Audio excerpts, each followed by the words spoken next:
నా పేరు అభిషేక్ వేజెండ్ల. వయసు 23 సంవత్సరాలు. మీరు చూడబోయేది నా కథే. మాది బాగా డబ్బున్న ఫ్యామిలీ. డాడీ బిజినెస్ మ్యాన్, ఎప్పుడూ బిజీయే. అమ్మ హౌస్ వైఫ్. ఒక బాబాయ్ కూడా ఉన్నాడు. ఆయన అంటే నాకు చాలా ఇష్టం. నేను ఒక కాల్ సెంటర్లో జాబ్ చేస్తున్నాను. ఇంత డబ్బు ఉండి కాల్ సెంటర్లో జాబ్ చేయడం ఏంటి అనుకుంటున్నారా? ఉద్యోగం అనేది మన ఫ్యామిలీ బ్యాక్గ్రౌండ్ని బట్టి కాకుండా మనకి ఉన్న టాలెంట్ని బట్టి వస్తుంది.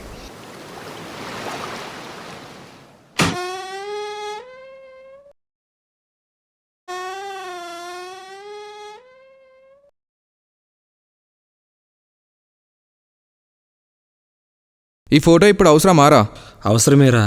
ఒకరోజు మనం అందరం విడిపోతాం. అలా రోజులు, నెలలు, సంవత్సరాలు గడిచిపోతాయి.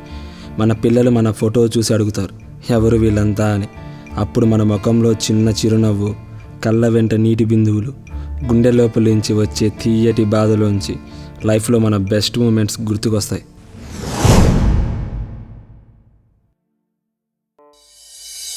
నువ్వు వేడి టీ తాగుతూ గ్లాస్ ఇలా తిప్పుతూ ఉంటే అచ్చం గీతాంజలి సినిమాలో నాగార్జునలాగా ఉన్నావు. రిగ్వేదిత పంగులూరి. మర్చిపోదాని 3 సంవత్సరాలుగా ప్రయత్నిస్తున్నా మర్చిపోలేకపోతున్న పేరు. బాయ్ రిషి, ఈసారి నువ్వే ఫస్ట్ రావాలి. ఊరుకోమ్మా, నేను రేస్లో ఉంటే ఎవరైనా సెకండ్ కోసం పోటీ పడాల్సిందే. ఆ చిన్న పిల్లవాడిని చూస్తే నన్ను నేను చూసుకున్నట్లుంది. నా చిన్నప్పటి జ్ఞాపకాలు నా కళ్ళ ముందు వచ్చాయి.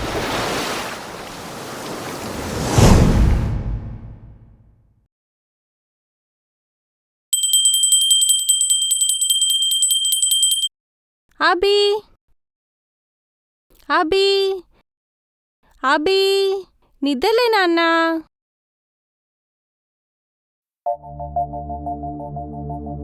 అబీ, నిద్రలేవరా నాన్న? ఆ కార్తిక్ గాడు ఉదయాన్నే 5ంటికి లేచి చదువుతున్నాడు. నువ్వు బారడి పొద్దెక్కినా ఇంకా నిద్ర లేవలేదు. గుడ్ మార్నింగ్ వదినా.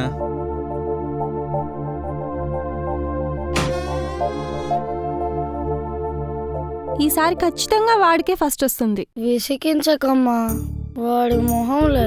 వాడు నన్ను ఎప్పటికి దాటాలి. నేను రేస్లో ఉంటే ఎవరైనా సెకండ్ కోసమే పోటీ పడాలి. వాడిని కాసేపు పడుకోని వదినా. లవ్ యూ బాబాయ్. మీరందరూ ఇలానే గారం చేసి వాడిని చెడగొడుతున్నారు. అభి, నువ్వు లేవరా. నువ్వు మమ్మీవా మోడీవా? ఎప్పుడు చదువు అని చంపుతూ ఉంటావు.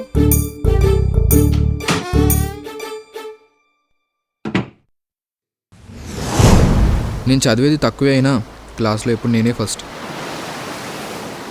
కార్తీక్ నా బెస్ట్ ఫ్రెండ్. వాడు ఎంత చదివినా నన్ను దాటి ఫస్ట్ రాలేక సెకండ్ ప్లేస్లో సరిపెట్టుకునేవాడు. మమ్మీ, నాకు ఫస్ట్ ప్రైజ్ వచ్చింది. Very good. బాబాయ్, నాకు ఫస్ట్ ప్రైజ్ వచ్చింది. Wow, congratulations. మరి కార్తీక్ పరిస్థితి ఏంట్రా? వాడా బాబాయ్, పూజలో పెట్టిన తాయెత్తు కట్టినా వాడికి ఫస్ట్ ప్రైజ్ రాలేదు. పాపం రా. ఓకే, హై ఫై. కంగ్రాట్స్. నా పేరు అభి. నేను మీకు ఎలా సహాయపడగలను? మా ఆయనతో నాకు ఫీ అన్నారు, కానీ డబ్బులు ఖర్చు అవుతున్నాయి ఇక్కడ. మీ ఆయన నెంబర్ చెప్తారా? నెంబర్ ఏంట్రా నీ బొందా? నాకేమైనా 10 మంది మొగుళ్ళున్నారా? పిచ్చి వాగుడు వాగుతున్నావు. పెట్టే ఫోను. హలో, నా పేరు అభి. నేను మీకు ఎలా సహాయపడగలను? హాయ్, నేను బాహుబలి 2కి 2 టికెట్స్ బుక్ చేశాను. ట్రాన్సాక్షన్ ఫెయిల్ అయింది, కొంచెం చూస్తారా ప్లీజ్? మీ కార్డ్ డీటెయిల్స్ ఇస్తారా? Okay, my card details. I'm Rigvedita Panguluri. Card number 4343. Hello Abhi, నువ్వు అభిమన్య వేజెండ్లా కదా? నీ వాయిస్ అలాగే ఉంది. ఎక్కడున్నావు? ఇన్నాళ్ళు ఏమైపోయావు? Call centre. రిగ్వేదిత. 3 సంవత్సరాల తర్వాత మళ్ళీ ఆ గొంతు విన్నాను. ఆ గొంతు వినగానే నా కాలేజ్ లైఫ్ మళ్ళీ నా కళ్ళ ముందుకు వచ్చింది.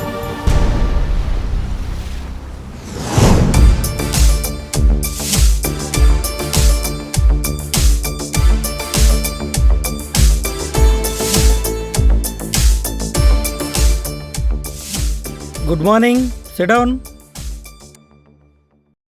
I would like to congratulate all the toppers for selecting our college to build their career. We would like to congratulate the topper, Mr. Abhishek. And second best is Miss Rigvedita. And the next topper is Mr. Karthik. I would like to know your ambitions and your goals. Okay? First, Karthik, what is your ambition? Well, my ambition is to settle in abroad, sir. Very good. Sir, I am very much interested in cloud computing and maybe I want to build my career in that domain. నేను ఇంకా ఏం అనుకోలేదు sir, కానీ అనుకుంటే చేయగలన్న confidence ఉంది. I want to become a good house wife sir. చదువుకున్న తల్లి వలన పిల్లలు మంచి పౌరులు అవుతారని నెహ్రూ గారు చెప్పారు. నెహ్రూ గారి మాట నిజం చేసేందుకు నా వంతు సహకారం నేను చేస్తాను సార్. ఈ తెలివితేటలన్నీ మీ చదువులో చూపించండి. ఒకటి మాత్రం గుర్తుపెట్టుకోండి, ఎగ్జామ్స్లో మీ రాతలను బట్టే మీ తలరాతలు కూడా ఉంటాయి. Once again all the best. చదువులో చిన్నప్పటి నుండి పోటీ పడే కార్తిక్తో పాటు ఇప్పుడు రిగ్గి కూడా తోడైంది.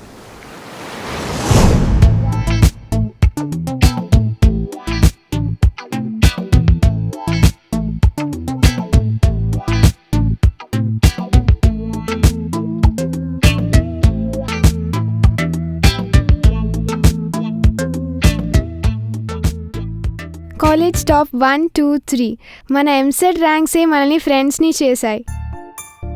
చలో కమ్యూనికేషన్ స్కిల్స్ ల్యాబ్కి వెళ్దాం. పద వెళ్దాం. ఎరా నువ్వు రావా? నేను రానురా, మీరు ల్యాబ్లో కమ్యూనికేషన్ చేసుకోండి, నేను ప్రపంచంతో కమ్యూనికేట్ చేస్తానులే.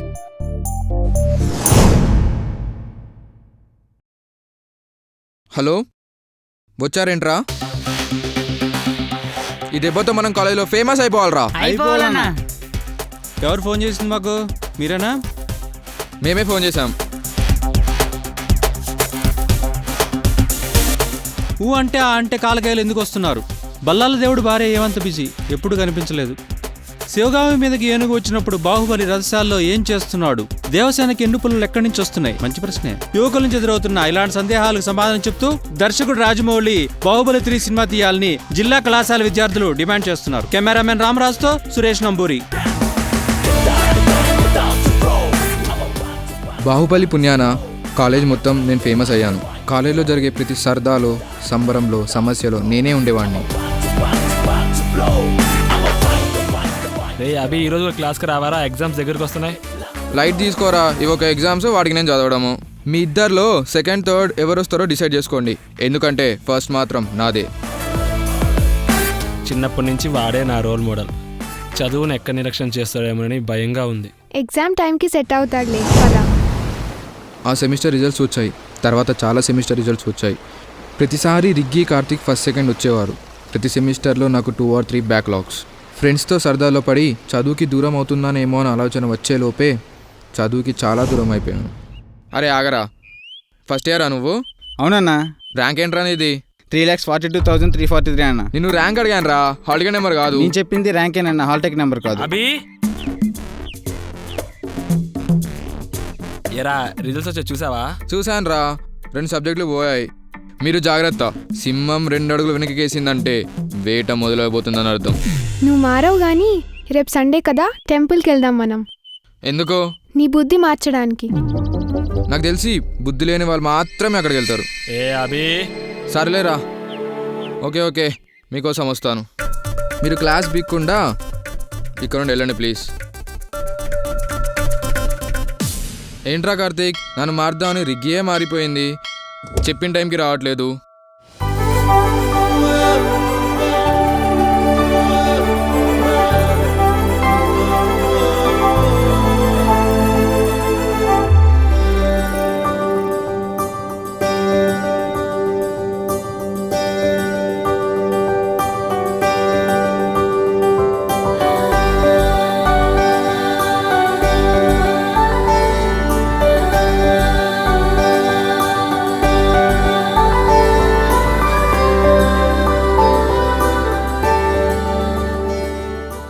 ఫస్ట్ టైం రిగ్గిని హాఫ్ సారీలో చూశాను. నా మనసు నా మాట వినడం మానేసింది. నా కళ్ళు కాళ్ళు ఆమెనే ఫాలో అవుతున్నాయి.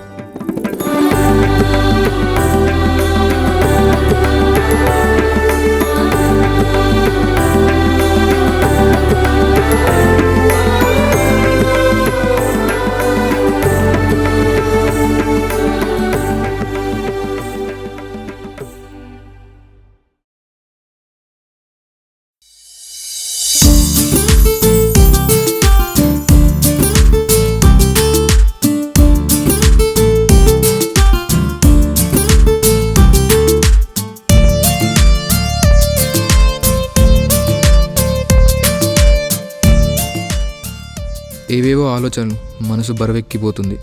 అప్పుడు నాకు మా బాబాయ్ ఇచ్చిన డైరీ గుర్తొచ్చింది.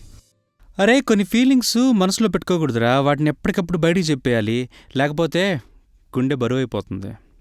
ఊరుకో బాబాయ్, ఎగ్జామ్ రాయాలంటేనే చిరాకు నాకు, ఇంకా డైరీ రాస్తానా?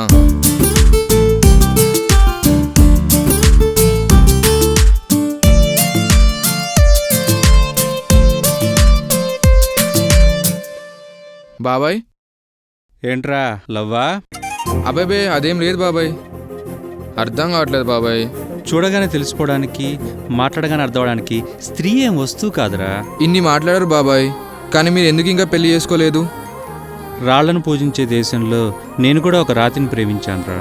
మీకు ఎప్పుడు ఒంటరితనం బాధ అనిపించలేదా బాబాయ్?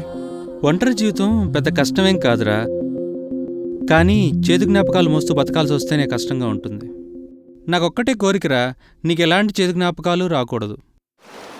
బాబాయ్ నన్ను సంతోషంగా ఉండాలనుకున్నాడు. రిగ్గీతోనే నా సంతోషం అని నేను అనుకున్నాను. I think I'm in love with her. నేను పూర్తిగా మారిపోయాను. రిగ్గీ హాయ్. హాయ్. హే, ఫార్మల్ డ్రెస్. చెప్పానా టెంపుల్కి వెళ్తే మారిపోతావని? చూసావా, దేవుడు నిన్ను మార్చేశాడు. ఎలా చెప్పాలి నీకు, మార్చింది దేవుడు కాదు దేవత అని? ఇంకెలా చెప్పాలి నీకు, నీ పక్కన నడుస్తుంటే ప్రపంచాన్ని గెలిచినట్టు ఉంటుందని? ఆ రోజే డిసైడ్ అయ్యాను నీకు చెప్పేద్దామని. సారీ అభి, చాలాసేపు వెయిట్ చేయించానా? లేదు లేదు, నేను ఇప్పుడే వచ్చాను. యాక్చువల్లీ అభి, నేను నీకు ఒక ఇంపార్టెంట్ విషయం చెప్పాలి, బట్ ఎలా చెప్పాలో నాకు అర్థం కావట్లేదు. నువ్వు ఎలా చెప్పినా నాకు అర్థమవుతుంది.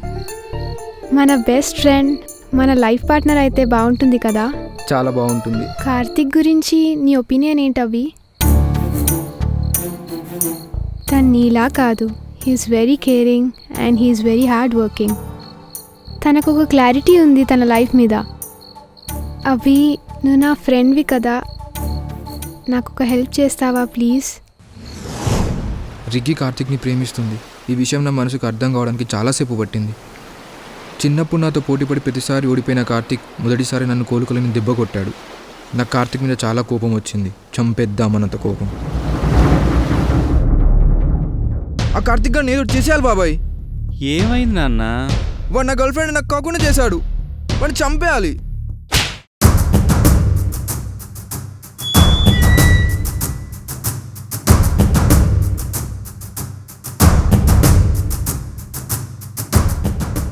బాబాయ్ కళ్ళల్లో ఎప్పుడు ప్రేమే కనిపించే నాకు ఫస్ట్ టైం నా మీద కోపం కనిపించింది. నేనేం చేయాలో నాకు అర్థమైంది.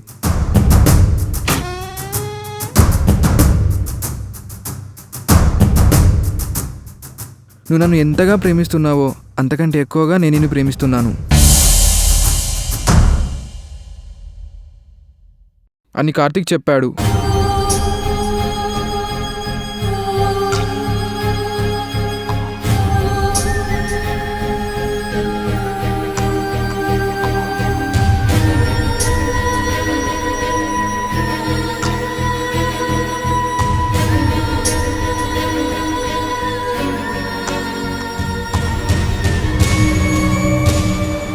నా నుంచి దూరమైన చదువు తనతో పాటు నా ప్రేమను కూడా తీసుకెళ్ళింది.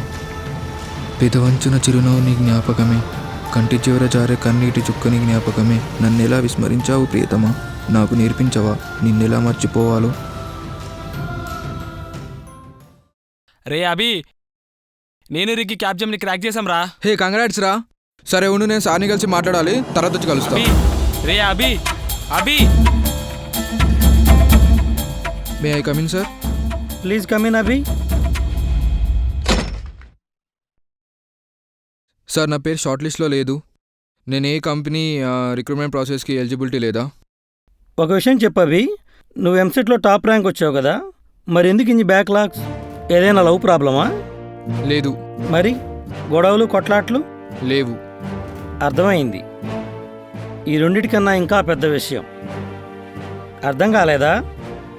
మీ జనరేషన్, మీ యూత్ మెయిన్గా ఫేస్ చేస్తున్న ప్రాబ్లం నిర్లక్ష్యం. మనకు ఎలాంటి లక్ష్యాలు లేకపోవడమే నిర్లక్ష్యం. ఇది ఉన్న వాళ్ళకి ఎలాంటి రెస్పాన్సిబిలిటీస్ ఉండవు, ఎలాంటి గోల్స్ ఉండవు, ఎలాంటి అంబిషన్స్ ఉండవు. ఈ రోగం ఉన్న వాళ్ళు ఏ పని సరిగా చేయలేరు. వాళ్ళు చేసే పని వల్ల ఎవరికి ఎలాంటి ఉపయోగం ఉండదు. చివరికి వాళ్ళకు కూడా ఈ స్టాటిస్టిక్స్ చూసావా? ప్రతి స్టూడెంట్ రోజుకి 2 గంటలు స్మార్ట్ ఫోన్, 3 గంటలు టీవీ, 4 గంటలు ఫ్రెండ్స్తో చాటింగ్. ఇక వీళ్ళు చదివేది ఎప్పుడు? వాళ్ళని ఉద్ధరించుకునేది ఎప్పుడు? ప్రేమలో పడి ఫెయిల్ అయినా, గొడవలు పడి దెబ్బలు తిన్నా బయటకు వచ్చి బాగుపడిన వాళ్ళని చాలామందిని చూశాను నా అనుభవంలో. కానీ జీవితం పట్ల నిర్లక్ష్యం ఉన్నవాడు ఎవడూ బాగుపడలేదు. ఇకనైనా మారండి, మీ జీవిత విలువ తెలుసుకోండి, మీ విలువ పెంచుకోండి. హలో, కాల్ సెంటర్ పుణ్యం వల్ల నీ నెంబర్ ట్రాక్ చేసాంరా. నేను కార్తిక్ యూఎస్ నుండి వచ్చాం. ఊర్లోనే ఉన్నాం కదా, ఒకసారి కలుద్దాం రా. సారీ రిగ్గి, నేను అవుట్ ఆఫ్ స్టేషన్లో ఉన్నాను. రావడానికి 2 డేస్ పడుతుంది. మళ్ళీ కాల్ చేస్తాను. మామా 100 ఉంటే ఇవ్వరా, 4 పీక్తోంది. ఒక సిగరెట్ ప్యాకెట్ కొనుక్కోవాలి. ఎన్ని 100 ఇవ్వాలరా నీకు? నిన్న కాకపోతే ఎవరిని అడుగుతాం మామా? మన సర్కిల్లో ఏదో ఒక జాబ్ చేస్తుంది నువ్వే కదా మామా.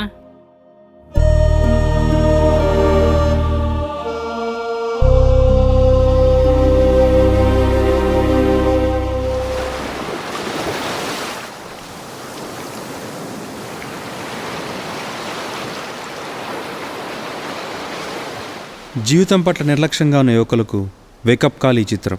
ఒకటి గుర్తుపెట్టుకోండి, మాట్లాడిన మాట, వదిలిన బాణం, గడిచిన కాలం, చేజారిన అవకాశం తిరిగి రావు.